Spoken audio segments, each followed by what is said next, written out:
29 სექტემბერს ოლიმპიური სპორტის სასახლეში აფხაზეთის ომის ვეტერან მეთაურთა საბჭოს ინიციატივით ომის ვეტერანებისა და დევნილი საზოგადოების წარმომადგენელთა შეკრება გაიმართა.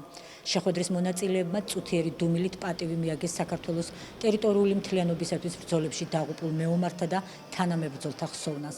გამომსვლელებმა მიმოიხილეს ქვეყანაში მიმდინარე პოლიტიკური პროცესები, ხელისუფლების მიდგომები საქართველოში არსებულ კონფლიქტებთან მიმართებაში, აფხაზეთის პრობლემის ირგვლივ შექმნილი ვითარება.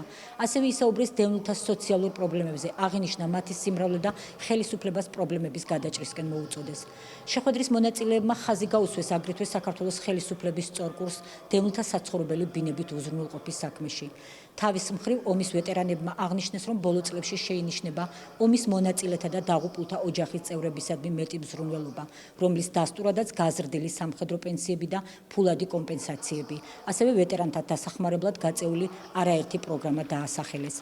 ქვეყანაში მიმდინარე დემოკრატიული პროცესები, პოლიტიკური სტაბილურობა, არჩევანის თავისუფლება, ქვეყნის ევროატლანტიკურ სტრუქტურებში ინტეგრაციის გზაზე მიღწეული წარმატებები, კონფლიქტის დარეგულირების მიზნით აფხაზურ მხარესთან დობის აღდგენის კუთხით მიმდინარე ჯანდაცვის სახელმწიფო პროგრამა, ასევე ეგრეთ წოდებულ საოკუპაციო ხაზთან მიმდებარე სოფლებში განხორციელებული ინფრასტრუქტურული და ტურისტული პროექტები შეკრებილებმა ქვეყნის ხელისუფლების მიღწევებად დაასახელეს და ხელისუფლებას თანამშრომლობის გზებით შესთავაზეს.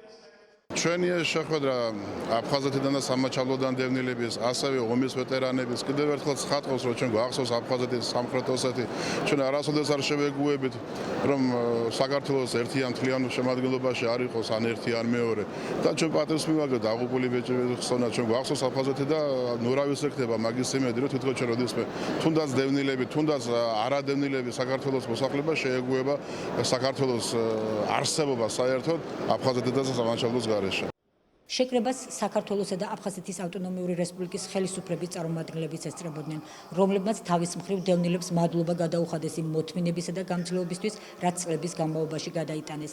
აფხაზეთის პრობლემის მოგვარების წინაპირობად კი სტაბილური და ეკონომიკურად მიმზიდველი ქვეყანა დაასახელეს. დაპატიჟებული ვარ ამ შემთხვევაში სტუმარი, როგორც მითხრეს, გარკვეულმა საინიციატივო ჯგუფებმა, როგორც დევნილების მხრიდან, ისე ომის ვეტერანების გააკეთეს ეს შეხვედრა. მე როგორც დევნილთა სამინისტროს ხელმძღვანელს ვთხოვეს, რომ მოვიდე და გარკვეულად უთხრა აუდიტორიას რა პოლიტიკას ატარებს სამინისტრო. ეს არის იმ პოლიტიკის განმარტება, რასაც 4 წელია ვატარებთ და კიდევ უფრო ინტენსიურად გავაგრძელებთ მომდევნო 4 წლის განმავლობაში. ომის ვეტერანებმა და დევნილებმა გააკეთეს ეს შეხვედრა, ეს იყო მათი ინიციატივით მოწყობილი შეხვედრა.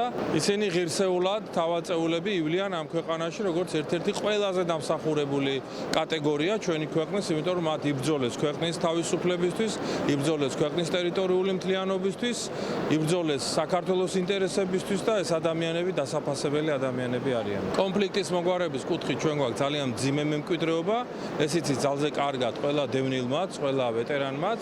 ჩვენ გვაქვს ჩვენი ქვეყნის ტერიტორიული მთლიანობა დარღვეული ისე, რომ ჩვენი ქვეყნის ძირძველი ნაწილები აღიარა ჩვენმა ჩრდილოელმა მეზობელმა როგორც სუვერენული სახელმწიფო, აუცილებლად იქნება პროგრესი ამ მიმართულებითაც, ოღონდ ეს არ იქნება მოკლე ხანში. ეს ყველამ კარგად ვიცით და მთავარია ნაბიჯ-ნაბიჯ, ნელ-ნელა მოთმინებით ვიაროთ იმ მიმართულებით, რომ დავიბრუნოთ არა ტერიტორიები, არამედ დავიბრუნოთ ჩვენი მოქალაქეები, ჩვენი აფხაზი და ოსი ძმები.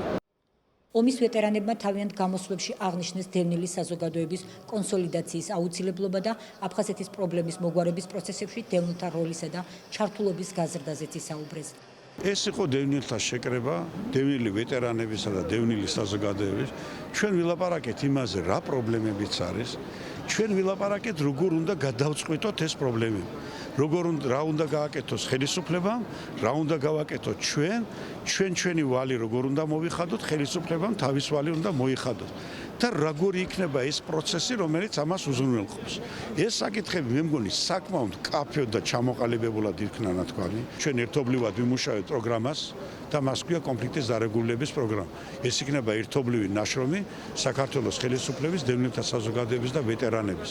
და ეს იქნება ძალიან პრაქტიკული და ძალიან კონკრეტული პროგრამა. პირველი ის რაც გაკეთდა ეს არის გამოიყო ვეტერანების საქმე და სახელმწიფო სამსახურის ცალკე სტრუქტურა და ექვემდებარა პირდაპირ პრემიერ-მინისტრის შემდეგ ის არის რომ დაზღვევის თემა წამოიწედა პირველად გაშდა ისტორიაში, ესე ვთქვათ, ამ ბოლო წლების განმავლობაში საერთოდ ვეტერანებზე ხსენება არ იყო, ამ სადაზღვევო პაკეტში, საყოველთაო პაკეტში გაჩნდა ცნება რა ვეტერანები ღებულობენ განსაკუთრებული ისა ათბალიანი სისტემით თუ შევაფასებ და 8 ბალანზე მეტი აქვს ვეტერანების დაზღვევას. იმის გარდა არის სხვადასხვა სამედიცინო პროგრამები, რომელსაც ვეტერანების საქმე და სახელმწიფო სამსახურის მეშვეობით ხორციელდება და ასევე თვითონ ჯანდაცვის სამინისტროს მეშვეობით არის სხვა უამრავი პროექტები.